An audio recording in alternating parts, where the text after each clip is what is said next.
going on, everybody? Thanks for tuning back in to another episode of The Loud Bostonian. Today we're going to be doing a segment that I like to call The News This Week. So what I did is I went through and picked some stories out of what's happening in the news of movies this week that are probably the most important to me. So hopefully if there's other things out there that you guys wanted to see, feel free to let me know in the comments and I'll update it. I'll do my best to capture all that stuff in future videos.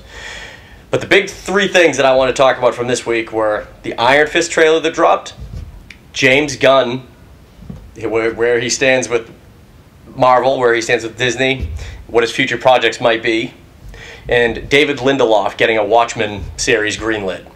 So we'll jump right into the Iron Fist Season 2 trailer. So those of you who've seen my past videos would know that I hated Iron Fist Season 1. I also hated him in the Defenders series, and that came out as well. I think the character was super underutilized, and they really have not written him well to this point. However, the one episode that he was in, or maybe it was two episodes, I think it was just one, the episode he was in Luke Cage Season 2 was the best his character's been thus far in the Marvel Netflix universe. I thought that this character, right at the backstory of this character for me anyways, is that this character was one of my favorite characters, and I was the most excited to see this character being brought to the television series. The Immortal Iron Fist series, I think Ed Brubaker wrote it. Don't quote me on that, I'll have to double check. But that series is unbelievable. I have read the first 3 graphic novels in that series, or the volumes rather, and they are fantastic. And I couldn't wait to see this character brought to life. He is so cool, and his powers are awesome, but they did not do him justice in Season 1. They did not do him justice in The Defenders. Season 2, though, the trailer that just dropped, looks like they might be getting things back in the right direction here.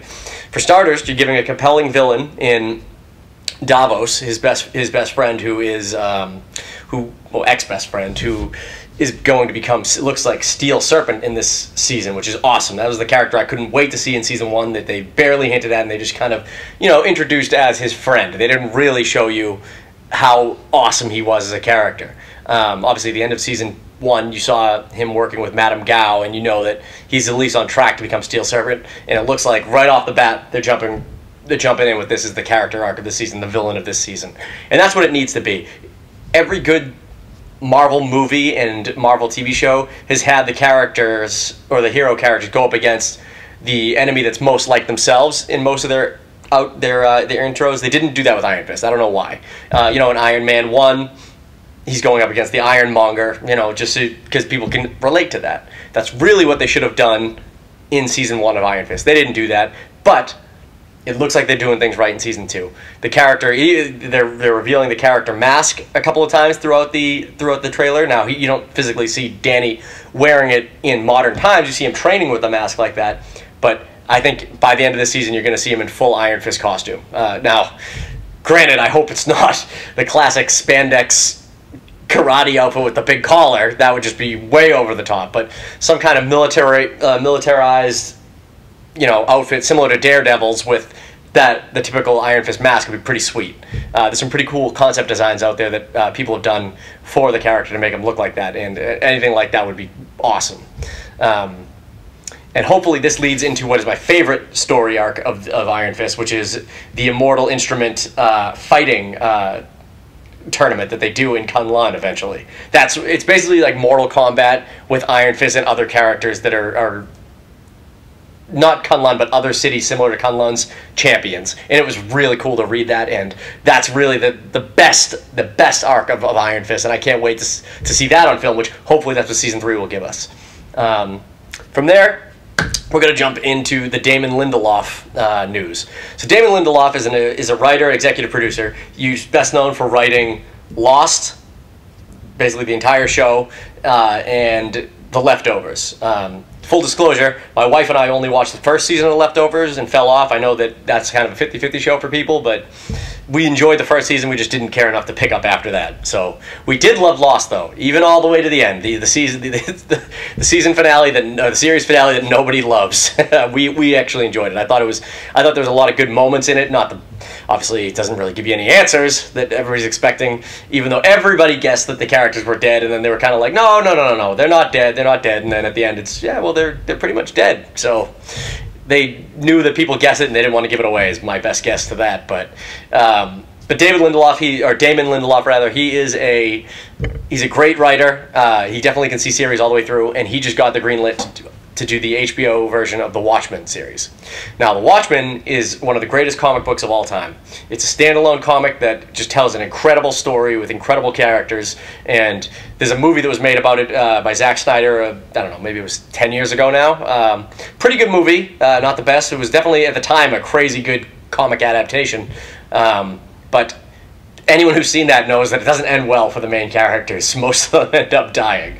So I can't imagine. I think I've read that this series is not going to follow the main characters or retell the origin of the actual Watchmen comic. It is just a series that is going to be set in the Watchmen universe. Now that's pretty cool because there's a lot of, I'm assuming there's going to be a lot of unknown characters brought into this that are going to just be very entertaining to watch.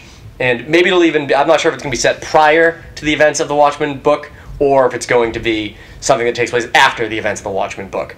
This is all speculation up in the air right now, but I'm really excited for it because I feel like when a director or a writer gets a chance to write new characters in a universe that people are familiar with, a lot of the times it's good because your expectations of what to get are very, unexpected. Nobody could really know what this series is going to be, so you can't be let down when it's not exactly the adaptation that you want. Now, I have hopes that some characters will have some cameos, because a few of the characters that make it out of the movie are out of the book alive. It'd be cool to see them in action. But again, I have no clue if that's what it's going to be. But HBO obviously greenlit the series, so they have a pretty good idea that this is going to be a hit on their hands. And with Game of Thrones coming to an end next season, or next year, they really needed something that they can fall back on. Westworld's. People seem to love Westworld. Again, that's a show that me and my wife tried to get into. We watched most of the first season and we kind of just fell off. People say that it's really good, but I don't know. If it doesn't keep me entertained through most of the first season, then I'm really not going to be the. I'm not going to come back to watch other seasons. Now, yeah, I could be wrong. If you guys think that Westworld is worth us watching, let me know in the comments, and me and my wife will try our best to stream it and finish watching it. But we're really probably not jumping on board with that show. But we are excited about, or at least I am. My wife couldn't give a shit, but I am super excited for the Watchmen series. So that's something I'm definitely going to be looking forward to. Brings us to a third bit of news: James Gunn. Now, for those of you who know or don't know, James Gunn is the director of the first two Guardians movies. He's directed several other movies too, like Slither, and he's just a great sci-fi writer. And if you love his Guardians work, then you should know that he really loved those characters. He loved writing for them, and he was set to direct Guardians 3. Unfortunately, Disney found a bunch of, or it hit the news that a bunch of old tweets that he had from years past had surfaced, and they did not paint him in the greatest light. Disney decided they were going to fire him and no longer use him as the director of Guardians 3. There's been a huge uproar both from cast members and from the public that they really should reinstate James Gunn, that these posts that he made were years ago and he's clearly a different person now than he was when he wrote these things. But Disney's standing pretty firm that they don't want to rehire him. Dave Bautista, the actor who plays Drax, went as far as saying that if James Gunn's script at least wasn't used for this movie, that he was going to quit. He was going to ask for out of his contract. That's a big controversy because obviously he's one of the main characters of the series, and you can't really do Guardians 3 without Drax. There are ways you could do it. For example, if the character doesn't want to come back, I could easily see, and these are minor spoilers for Infinity War, if you don't want to write the character back, you could do it that his character doesn't come back from the snap at the end of Avengers 4, when clearly all the characters that died in Infinity War are going to come back. Now, how can you do that? How could you just have one character not come back? Well, I could say that in the snap world that he has been sent to, the death or whatever you want to call it, he is reunited with his family, who he couldn't wait to see. And you could have it that he chooses not to come back from the snap.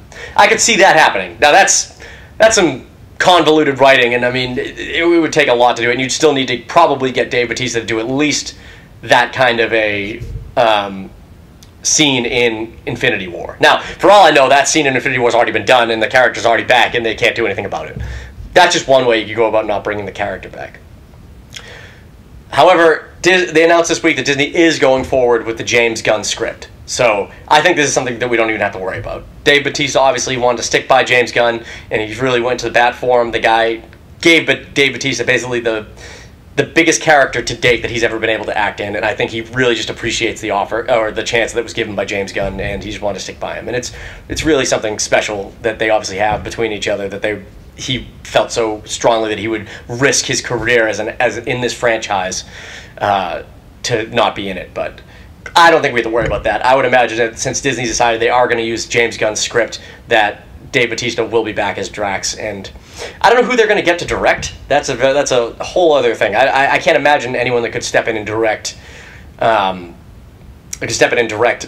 Guardians 3 the way that James Gunn could. For me personally, I didn't love Guardians 2, so if it was going to be more of the same that was brought in for that movie, then maybe the third movie could be back to get someone who's going to bring it back to the way that Guardians 1 was. I thought Guardians 2 was, honestly, it's one of my least favorite Marvel movies of all time. There's too many jokes, there's not enough action, and there's not enough stakes for all the characters. It's really just a Peter Quill movie. He's the only one who has any emotional connections. Gamora and Nebula do too, I suppose. But the rest of the characters are basically one-note jokes. It's like an episode of Seinfeld. Every single time one of them's on the screen, they're dropping a joke. Now, I don't believe that... I have no problem with humor being in movies. I do have a problem when it's so in your face that it's unbelievable for the characters. Saying that, I do love Thor Ragnarok. That's my favorite of those series. And that obviously kind of contradicts my feelings towards Guardians 2. I don't know how to say it other than I loved Guardians 1 so much that I feel the way that the story unfolded in Guardians 2 and the way that the jokes are just in your face and in your face and in your face. Every character dropping one-liners like they're like on Seinfeld. It just took me out of the movie and I didn't love it. Had they had the same joke to action and story ratio that the first one did, I would have loved Guardians 2. It didn't. Didn't do that for me anyways. So somebody else coming in and directing Guardians 3 might be a good thing. Now it's James Gunn's script, so I mean it's probably going to be more of the same. And maybe on whole I won't love the Guardians trilogy as much as I love the individual first movie. But fingers crossed that whoever they get can come in and deliver a great movie and that James Gunn's script is as good as what he's brought to the table thus far. Now, some people love Guardians 2, so if you guys are looking forward to that sort of movie, then hopefully you get what you want. I mean, I'm just one guy, and clearly everybody, majority of the people like Guardians 2, so I'm in the minority there, so it's no big deal to me if the movie is like Guardians 2. I just hope that they wrap that trilogy up in a way that's believable for all the characters, and they bring the characters back to a way that similar to Guardians 1 for me, where there's a good action ratio, good comedy ratio, and there's a great story. The other thing that's come up with James Gunn is the numerous studios are reaching out to him to try and get him to do one of their projects. Now, obviously, you'd imagine the number one contender to try and bring him in would be Warner Brothers. You know, getting James Gunn to direct a DC film would bring in people that love James Gunn films to the DC universe if they don't already enjoy the DC universe. The obvious choice would be to get him to do Green Lantern, the Green Lantern Corps movie. I don't think that's what he should do. That'll be way too similar to the ballpark he was playing in with Guardians, and if it wasn't as good, then they're going to say that James Gunn couldn't even save the Green Lantern Corps, and since it's so in the same ballpark that it wouldn't be good for him or for Warner Brothers to have them do the Green Lantern Corps, in my opinion. It's way too close to the Guardians material. You bring him in to do something totally different.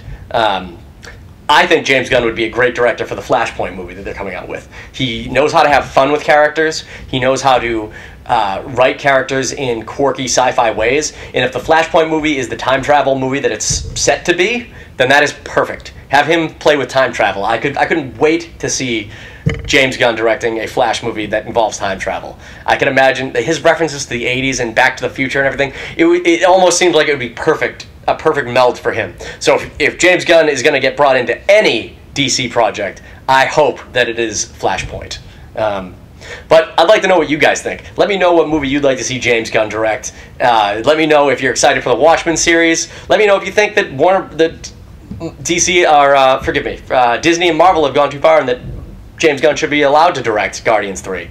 And let me know what you think of Iron Fist Season 2. That's going to do it for me, so do me a favor. hit the like button, subscribe to my channel, and obviously in the comments below, let me know any of the things that I just asked you about. Thanks for tuning in.